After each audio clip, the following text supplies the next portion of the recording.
이 시간에 우리가 함께 하나님의 말씀을 읽었는데요.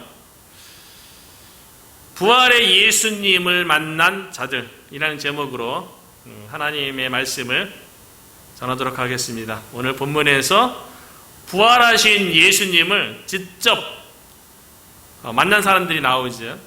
막달라 마리아하고 제자들, 이 두 사람들을 중심으로 우리가 은혜를 나누려고 하는데요. 오늘은 모든 교회들이 부활주일로 예수님의 부활에 대해서 함께 기뻐하고 즐거워하고 영광 돌리는 그런 날이에요. 고린도전서에 보면 만약에 예수님이 부활이 없었다면 우리의 믿음이 헛되다, 헛것이다 라고 이야기할 정도로 우리의 믿음 가운데 예수님의 부활은 정말 아주 핵심적인 역할을 하는 예수님의 사역인 거죠. 인간 가운데 어떤 누구도 죽었다가 다시 살아난 사람은 없습니다. 그런데 예수님은 이 땅에서 육신으로 사셨고 또 십자가에 못 박혀 죽으셨음에도 불구하고 그래서 제자들에 의해서 돌 무덤에 장사 지내졌음에도 불구하고 3일 만에 무덤에 돌이 옮겨지고 다시 부활하는 역사적인 사건이 있었죠. 오늘날에는 이것을 예수님이 부활했다는 것, 어떻게 인간으로 오신 예수님, 하나님의 아들이지만 인간의 모습으로 사셨는데 어떻게 부활할 수 있느냐, 이것은 하나의 신화다, 역사적인 사건이 아니라 그냥 예수님을 믿는다고 하는 사람들의 마음속에서 예수님이 부활했다고 믿으니까 부활된 것처럼 된 것이다, 그렇게 이야기하는 사람도 있는데요. 예수님은 살아나셨습니다. 왜냐하면 하나님의 아들이시기 때문에 그래요. 예수님의 본체가 하나님이기 때문에 더 이상 죄 가운데 사망 가운데 머무를 수가 없었던 거죠. 예수님께서 부활하심으로 죄의 권세를 이겼어요. 그래서 그 부활하신 예수님을 만나면 우리가 죄를 이기는 거예요. 죄 용서함 받는 거예요. 예수님께서 부활하신 것은 사망의 권세를 이긴 거예요. 그렇기 때문에 예수님을 믿으면 사망 가운데 거하지 아니하고 영원한 생명 가운데 거하는 거예요. 예수님의 부활의 능력이 우리 가운데 있으면 세상을 이기게 되고요, 사탄의 권세를 이기는 게 되는 건데요. 이 예수님의 이 부활의 영광, 이 찬란한 부활의 영광, 예수님께서 변화사에서 가장 가까이 있었던 제자 베드로와 야고보와 요한과 더불어 한 산에 올라가셔서 예수님이 장차 부활할 것에 대해서 보여주셨어요. 부활의 모습, 어떤 흰옷보다 더 화려하게 영광스럽게 하얗게 변화된 그 예수님의 부활의 모습이 얼마나 영광스러웠으면 베드로가 이곳에 집을 짓고 이곳에서 머물고 싶다라고 얘기할 정도로 예수님의 부활의 모습은 아주 놀라운 광경이었던 거죠. 그럼에도 불구하고 예수님께서 공생애 가운데 베드로에 의해서 주는 그리스도시요 살아계신 하나님의 아들이십니다, 이 고백 이후에 바로 예수님께서 이 땅에 오신 목적에 대해서 예수님이 메시아로서 고난을 당하고 십자가 박혀 죽으시고 3일 만에 부활할 것에 대해서 첫 번째 예고하시고요, 그 두 번째, 세 번째, 세 번에 걸쳐서 예수님이 다시 부활할 것에 대해서, 고난받고 부활할 것에 대해서 이야기했어요. 그리고 실질적으로 예수님께서 고난을 당하시고 십자가에 못 박혀 죽으시고 무덤에 장사되었어요. 예수님과 함께 먹고 자고 생활했던 제자들은요, 예수님께서 무덤에 장사되었을 때에 제자들은 무엇을 기억하며 무엇을 바라봐야 했을까요? 예수님께서 함께 생활하면서 제자들에게 말씀하신 것, 약속하신 것, 이것을 기억해야만 했어요. 그러나 여전히 제자들은 영적으로 둔하였고요. 예수님의 약속은커녕 자신을 둘러싼 환경, 상황이 더 크게 보였어요. 그리고 세상적인 마음, 세상적인 그 가치로, 생각으로 예수님의 죽음을 바라보았기 때문에 아무리 예수님께서 부활할 것에 대해서 예고했음에도 불구하고 어떤 누구도 예수님을 열렬히 사랑하고 사모하고 따라다녔던 어떤 누구도 예수님이 부활할 것으로 기대했던 사람은 아무도 없어요. 오늘 본문에 부활하신 예수님을 처음으로 만난 첫 사람이, 저는 이 여인 때문에 큰 은혜를 받아요. 성경에 보면 예수님으로 인해서, 예수님의 은혜를 입어서 첫 전도자가, 제가 누구라고 얘기했습니까? 마가복음 우리가 함께 나눴을 때에 거라사의 광인, 군대 귀신 들렸던 거라사의 광인이 성경에 기록된 첫 번째 전도자예요. 군대 귀신 들렸던 거라사 광인이 예수님의 고침을 받고 예수님의 은혜를 입은 그 이후에 데가볼리, 10개의 도시라는 뜻이거든요. 데가볼리에 돌아다니면서 예수님의 행하신 일에 대해서 증거했다라고 성경은 이야기해요. 그런데 예수님의 마지막 사역, 부활 사역 가운데요, 그 영광스러운 그 베드로가 예수님의 변화산에서 변화되는 그 화려한 그 신비스러운 그 영광스러운 모습을 보고 이곳에 집을 짓고 지내고 싶다라고 예수님의 부활의 그 영광의 그 놀라움에 대해서 처음으로 목격한 사람이 누구냐면 바로 막달라 마리아라는 거예요. 막달라 마리아가 누굽니까? 누가복음 8장 2절에 보니까요, 7 귀신 들렸던 여인이에요. 많은 유대인들은요, 이 막달라 마리아가 성경에는 7 귀신 들렸던 여인이라고 기록되어 있지만 아마도 이 여인은 창녀였을 것이다.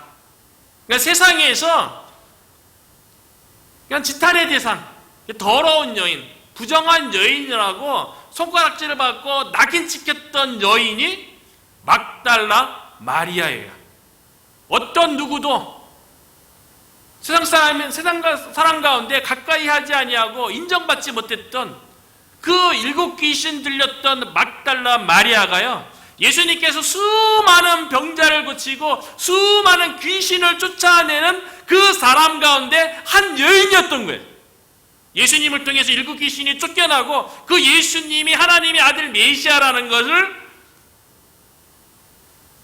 귀신이 쫓겨나가는 그 본인이 온전해지는 그 사건을 통해서 예수님을 사랑하고 예수님을 섬기고요, 그 변화된 이후부터요, 성경에 보면 막달라 마리아가요, 예수님의 사역 가운데, 전도 사역 가운데 헌신하고 봉사하고 돕는 모습으로 그려져요. 그리고 예수님께서 십자가를 지시고 십자가에 못 박혔을 때에 제자들은 다 흩어졌어요. 그런데 예수님이 십자가에 못 박혔을 때에 몇몇 여인들이 그 십자가 주변에 있었거든요. 예수님이 십자가에 못 박힌 그 광경 가운데 주변에 머물렀던, 끝까지 예수님 주변에 머물렀던 사람 가운데 한 명이 막달라 마리아예요. 그런데 이 막달라 마리아가요, 예수님을 사랑하는 마음 때문에 예수님이 부활할 것에 대한 기대를 가지고 무덤가에 찾아갔던 것이 아니라요, 예수님을 사랑하는 마음 때문에, 그동안에 섬겨왔던 것 때문에 예수님의 시신을 돌보려고 향품을 가지고 무덤가에 방문했다가요, 흰옷 입은 천사에 의해서 예수님이 부활했다는 소식을 듣고요, 부활의 영광스러운, 어떤 흰 것보다도 더 흰 영광스러운 부활하신 예수님을 처음으로 목격하고 만난 사람, 그 예수님으로부터 음성을, 부활하신 예수님으로부터 처음으로 음성을 들은 사람이 그 7 귀신 들렸던 막달라 마리아라는 거예요. 그 영광스러운 자리에 하나님께서 허락한 사람이 막달라 마리아였다는 거예요. 이런 걸 보면 우리의 삶 가운데도요, 하나님께서 많이 기뻐하고 하나님 영광스러운 자리에 겉으로 많이 드러나고 많이 사역한 것 같고 막 그런 얘기 생각도 들어요. 꼭 그런 사람들만이 영광스러운 자리에 있을 것인가? 그러진 않은 것 같아요. 마음이 중요한 것 같아요. 막달라 마리아는 비록 사람들로부터 인정받지 못했고 본인도 귀신 들려서 고통 가운데 있었던, 어쩌면 창녀로서 참 부정한 삶을 살았던, 죄인된 삶을 살았던, 그런데 예수님이서 은혜를 입고 창녀가 아니라 성녀가 되어서 부활하신 예수님을 처음으로 목격하게 된 것을 보면서요, 어떤 죄인도 어떠한 모습 가운데 있다 할지라도요, 예수님의 은혜를 입으면 그 사람 가운데 놀라운 하나님의 영광이 임하게 될 줄로 믿습니다. 그래서 이 막달라 마리아가요, 예수님의 시신을 돌보려고 무덤가에 갔다가 부활하신 예수님을 만났어요. 부활하신 예수님을 만나니까요, 예수님이 과연 부활할 것인가? 의심이 있었죠. 그런데 예수님이 부활하심으로 말미암아 예수님이 그동안 가르치고 선포한 대로 예수님이 참으로 하나님의 아들 메시아라는 확신을 얻게 되는 거예요. 담대함이 생기는 거예요.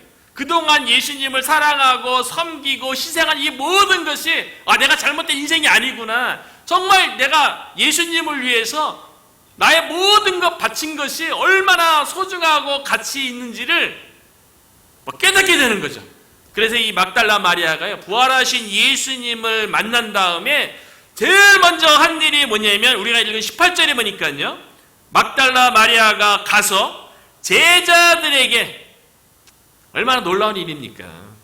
제자들 가운데 한 명이, 그 제자들 가운데 가장 열심으로 예수님을 따랐던 베드로가 예수님의 그 영광스러운 부활의 첫 목격자로 기록되면 얼마나 좋을 것 같아요. 그 제자들 중에 한 명의 목격자, 첫 번째 목격자가 아니에요. 막달라 마리아가 첫 번째 예수님의 부활의 영광을 보고 경험하고 확신과 담대함 가운데 오히려 제자들에게 가서 부활 소식을 전하게 하나님께서 그렇게 계획했다는 거예요.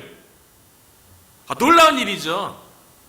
우리가 만약에 한 드라마의 각본을 짠다면 제자들 가운데 그래도 괜찮은 신실한 사람을 부활의 소식을 전하는 사람으로 역할을 맡길 것 같아요.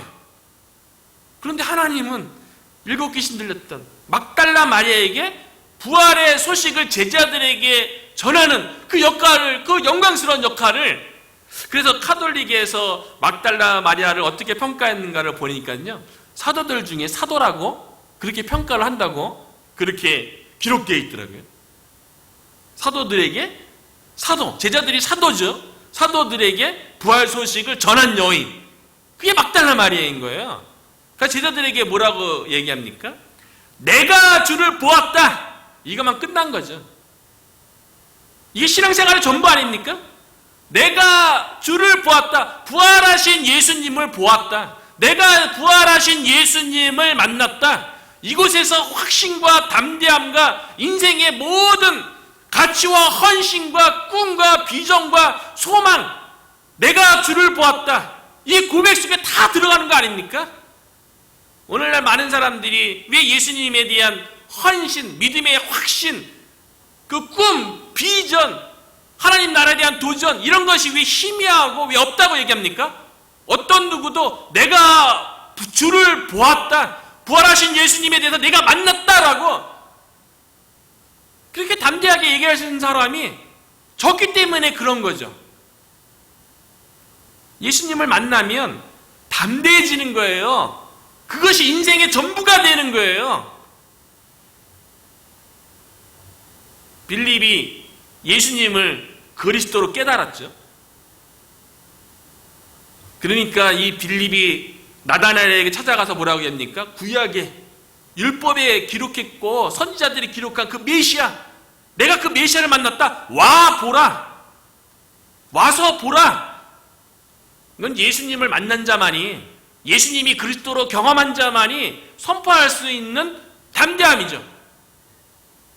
사마리아 여인, 수가성 여인도 마찬가지 아닙니까? 6번 결혼했다가 7번째 남자친구하고 함께 동거 중에 있는 이 여인, 그 남자친구와 함께 살지만 남편이라고 예수님에게 얘기 못하는 이 여인, 그 세상에 손가락질 당하고 치탄받으니까 정오의 시간에 물길러 야곱의 우물가에 갔다가 예수님을 만났죠. 그 예수님과 대화하는 가운데, 물을 주제로 대화하는 가운데 예수님이 너에게 영생하도록 수단하는 샘물을 내가 너에게 주겠다. 영적으로 깨닫죠. 그러면서 예수님이 그 메시아라는 거를 이 사마리아 수가성 여인이 깨닫고요. 우물가에 물길로 왔음에도 불구하고 예수님을 만나면 인생의 목적이 바뀌는 거예요. 물길로 왔던 물동이를 버려두고 인생의 목적이 예수님이 되니까 동네에 뛰어들어가서 와 보라, 이는 그리스도가 아니냐. 그리스도를 만난 자만이 선포할 수 있는 확신에 찬 선포죠. 우리가 부활주일을 맞이해서요, 이 부활하신 주님, 살아계신 주 나의 참된 소망, 지금 살아계시잖아요. 예수님 부활하셔서 하나님 우편에 앉아 계셔서 지금도 다스리시고, 그 살아계신 주, 부활하신 주, 우리가 부활하신 주님을 성령을 통해서 다시 경험되어지고 만나고 우리 안에 부활의 능력, 부활의 믿음, 부활의 소망이 다시 싹트기를 주의 이름으로 축원합니다. 막달라 마리아 참 대단하죠. 우리가 연약한 모습 가운데 있지만 우리 가운데도 막달라 마리아 같은 놀라운 하나님의 영광이 우리 가운데 임할 줄로 믿습니다. 막달라 마리아가 두 번째 이제 부활하신 예수를 만난 사람들은 이제 제자들이죠. 그래서 제자들은 참 영적으로 아직 깨어있지 못하고 여전히 둔하다는 것을 볼 수 있는데요. 막달라 마리아가 무덤가에서 부활하신 예수님을 만났잖아요. 그러니까 만난 사람만이 부활의 산 증인이 된 거예요, 막달라 마리아가. 그러면 그 말 속에, 언어 속에 얼마나 확신 있는 부활 소식이었겠어요. 내가 주를 보았다. 예수님이 부활했다는 얘기예요. 그런데 제자들의 모습을 보니까요, 19절에 보니까요, 이날 곧 안식 후 첫날 저녁 때에 제자들이 유대인들을 두려워하여 모인 곳에 문들을 닫았더니, 베드로와 야고보와 요한은 예수님이 부활의 모습을 직접 목격했음에도 불구하고 예수님의 십자가 사건 이후에 제자들의 마음속에는, 제자들의 눈에는 예수님의 말씀, 약속은 하나도 기억이 안 나는 거예요. 왜냐하면 상황이 힘드니까. 왜냐하면 로마 병정에 의해서 유대인 모두 예수는 메시아가 아니다, 예수가 성전을 헌다고 했다, 율법을 고친다고 했다, 신성 모독했다, 예수가 자기 자신이 하나님의 아들이라고 신성 모독했다. 유대인들이 난동이 일어났잖아요. 그래서 예수님이 십자가에 못 박으라고. 그래서 빌라도가 예수님을 십자가에 못 박은 거예요. 유대인들이 원한 거예요. 그런 유대 난동을 피우는 그 유대 사회 속에 있는 유대인 가운데 있는 제자들도 유대인이죠. 자신이 따르는 스승이 십자가 못 박혀 죽었으면 그 스승의 제자들 또한 유대인들에 의해서 어떤 취급을 받겠어요? 너희들도 똑같다. 너희들도 하나님에 대해서 신성 모독을 저지르는 아주 불경한 자들이다. 너희들도 십자가 처형을 하거나 돌에 맞아 죽어 마땅하다라고 모든 유대인들이 그렇게 생각하겠죠. 그 제자들은 그거 너무 잘 알아요. 그러니까 예수님이 십자가에 못 박혀 죽으시고 장사된 그 상황, 환경, 그 유대인들이 예수님으로 인해서 난동을 일으킨 그 상황, 이게 예수님이 다시 살아날 것에 대한 약속한 그 말씀보다도 피부에 더 와 닿는 거예요. 그러니까 예수님보다도 하나님보다도 유대인들이 두려운 거예요. 그래서 모여서 문들을 다 꽁꽁 유대인들한테 발각되지 않으려고 문만 잠갔겠어요? 마음의 문도 잠그고 숨어서 있잖아요. 막달라 마리아가 내가 주를 보았다는데도 여전히 의심 가운데 있고, 마치 초대교회가 베드로가 감옥에 갇혔을 때 그렇게 주여 주여 하고 베드로가 풀려날 것을 기도했음에도 불구하고 하나님께서 기도응답해갖고 베드로가 그들이 모여있는 곳에 왔을 때 로데가 나가서 베드로가 왔다고 그러니까 아니다, 그 베드로가 아니라 너가 잘못 본 거다라고 그렇게 기도하고도 영적으로 둔했던 모습처럼 제자들도 똑같은 모습이죠. 막달라 마리아가 내가 주를 보았다 함에도 불구하고 여전히 의심 가운데 예수님을 바라보지 못하고 유대인들을 여전히 두려워하는 가운데 모든 문들을 꽁꽁 걸어 잠고 있는 거예요. 그 제자들의 그 마음을 누가 바꿔줄 수 있습니까? 지금 두려워하는 마음, 의심 가운데 있는 마음, 그 마음을 바꿀 수 있는 바는 부활하신 예수님밖에 없어요. 제자들의 마음속에서 스스로 그들의 마음이 바뀔 수 있습니까? 변화될 수 있습니까? 그건 안 되는 일이에요. 불가능한 일이에요. 그래서 예수님께서 제자들을 찾아오시는 거예요. 예수님이 부활해서 이렇게 찾아오시는 모습을 이렇게 상상해 보니까 재밌더라고요. 왜냐하면 19절 다시 읽어보면요, 이날 곧 안식 후 첫날 저녁 때에 제자들이 유대인들을 두려워하여 모인 곳에 문들을 다 닫았더니 돼 있죠. 예수께서 오사 가운데 서서 이르시되. 문들 다 닫았는데 예수님 어떻게 들어왔을까요? 네? 문 다 닫았잖아요. 예수님 들어왔어요. 부활체로 들어왔어요. 그러니까 부활체는 육체가 아니라는 걸 알 수가 있죠. 또. 통과해서 들어왔어요. 그 제자들 가운데 서서 첫 번째 외친 말씀이 무엇입니까? 평강이 있을지어다. 너희에게 평강이 있을지어다. 이 말을 누가 합니까? 죄와 사망의 권세, 세상과 사탄의 권세를 깨트리시고 승리하신 예수님이 너에게 평강이 있을지어다. 제자들은 문 잠고 두려워하고 있잖아요. 그 유대인들이 그 분노한 마음이 사그라들면 제자들에게 평강이 주어질까요?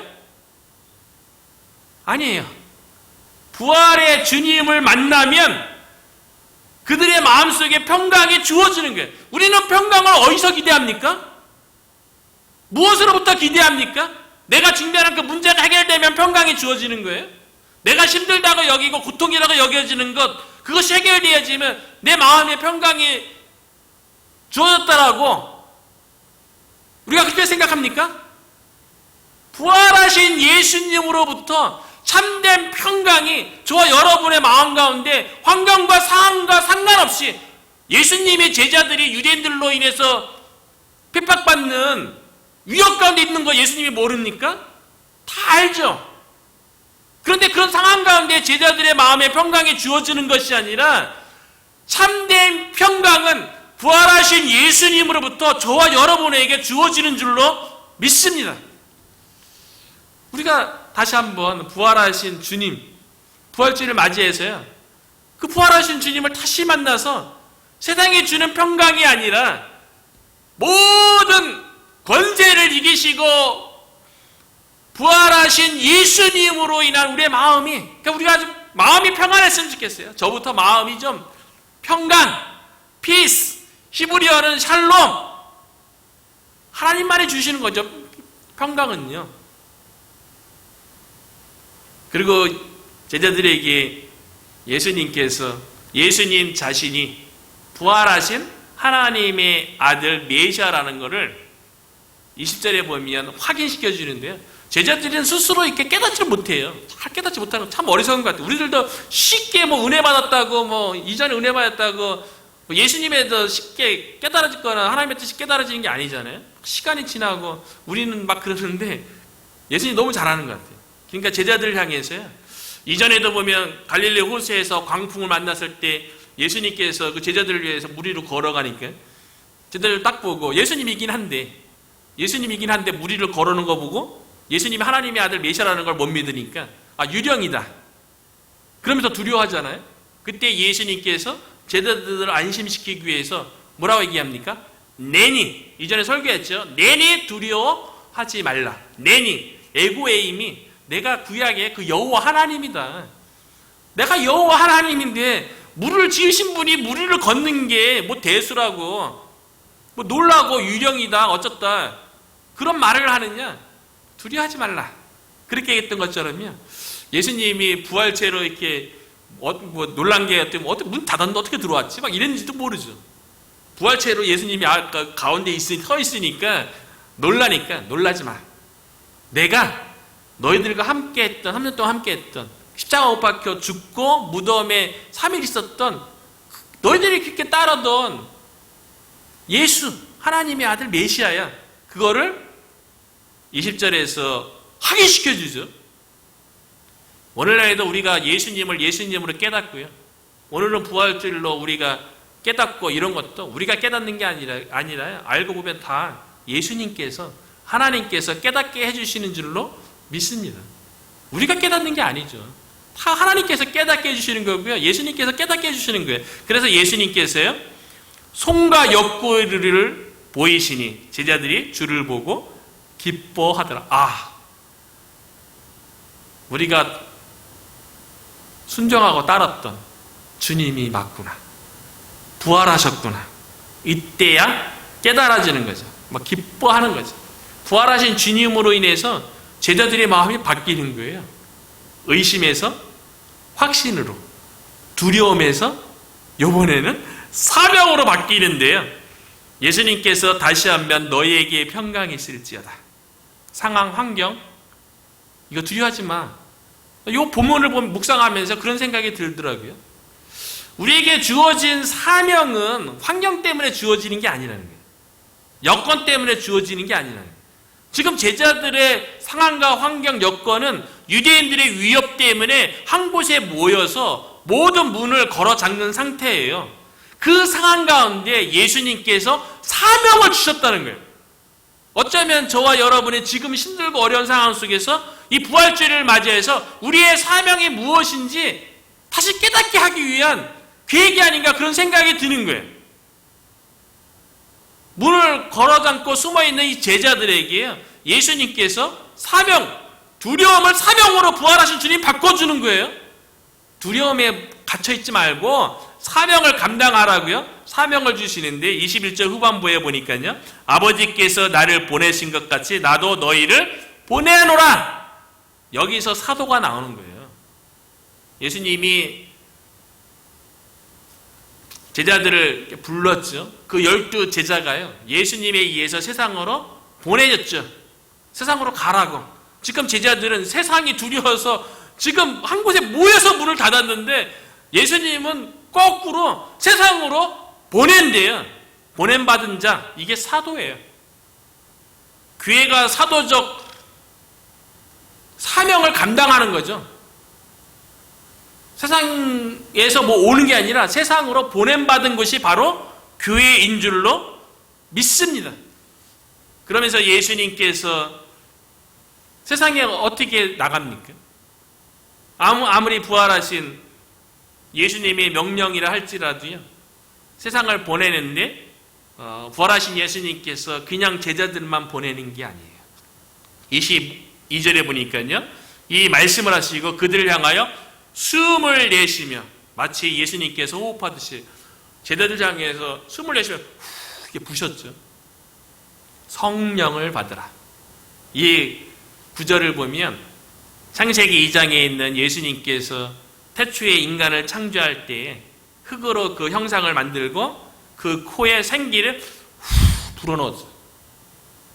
예수님께서 제자들에게 새 창조 사역을 하시는 거예요. 새로운 숨을 내쉬며 성령을 받으라. 성령으로 사명을 감당한다는 거죠. 근데 그 사명이 무엇인지 구체적으로 23절에 나와 있는데 너희가 누구의 죄든지 사하면 사하여질 것이요 누구의 죄든지 그대로 두면 그대로 있으리라 하시니라. 제자들에게 사도들에게 죄 사명권에 대해서 부여한다는 게 아니고요. 사도들이 부활의 증인이 되어서 복음을 증거하면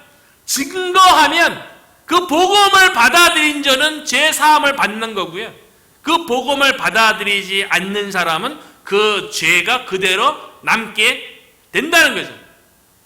이 선교적 사명, 복음적 사명, 전도적 사명을 두려워하는 제자들에게 부활하신 주님께서 주셨다는 거예요.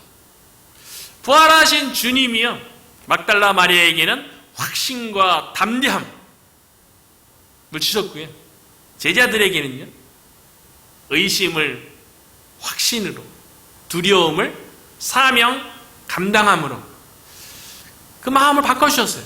이게 부활주의를 맞이해서 부활하신 그 주님, 그 부활의 그 능력, 그 부활의 소망이 저와 여러분에게 임해서 우리의 마음의 변화가 일어나고 저와 여러분을 통해서 부활의 산 증인으로 쓰임받게 되기를 주님의 이름으로 축복합니다.